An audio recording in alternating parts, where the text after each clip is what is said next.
milliers de Harkis, fidèles à la France. Mais cette action humanitaire n'est pas sans arrière-pensée. Elle permet de débuter un vaste travail de recensement. Nommer et ficher les individus facilite aussi leur contrôle.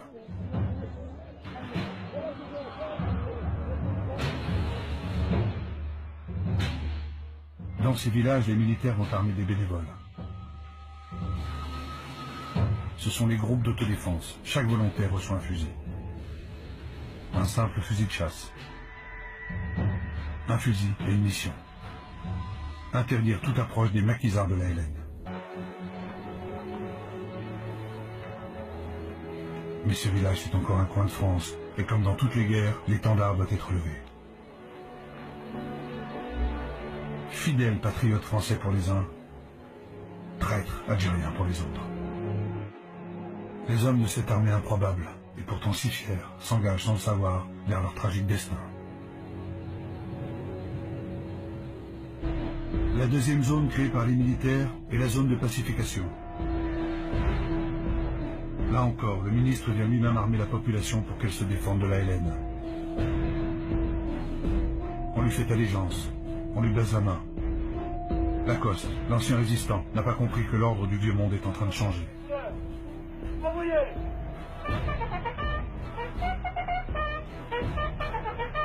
Les Algériens, originaires de Mélouza, rejoignent leur pays. Certains choisissent de s'engager dans les sections de Harkis de l'armée française. Là encore, caméras et micros fixent et diffusent les motivations de ces hommes en colère.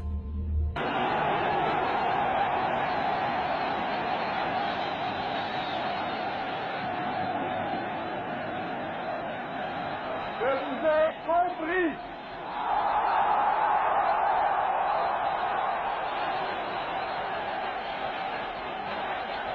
Je sais ce qui s'est passé ici.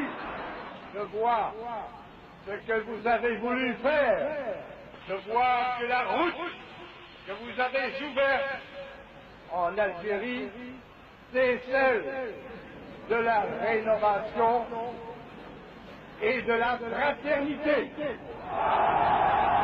Un pas que la France n'a jamais fait en 130 ans de colonisation. Donner aux musulmans les mêmes droits et les mêmes devoirs qu'aux Français. Et pour cela, vous inscrire sur la liste électorale. Or, il s'agit bien d'approuver une nouvelle constitution pour la France. Et elle va donner au président de la République d'immenses pouvoirs.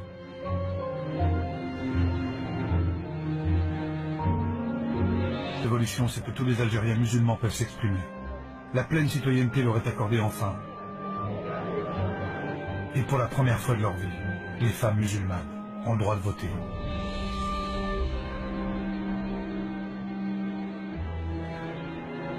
Alors malgré les pressions du FLN qui dénoncent le référendum, cet appel au dialogue avec le FLN a jeté le trouble chez les Français. De Gaulle veut concrétiser la paix des braves. Pour cela, il ordonne la libération de 7000 prisonniers du FLN. Et le meilleur chasseur de Français de souche nord-africaine.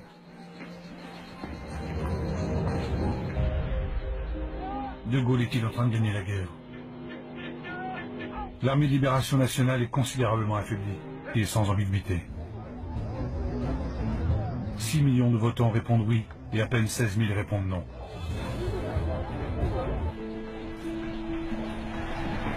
Certains officiers vont réussir à évacuer vers la France les Harkis et leurs familles. Ils le savent. En Algérie, ils sont voués à la vengeance. De Gaulle, pourtant, va ordonner leur désarmement.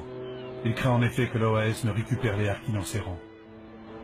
Et c'est un télégramme classé secret, signé par le ministre de l'Algérie qui interrompt les évacuations.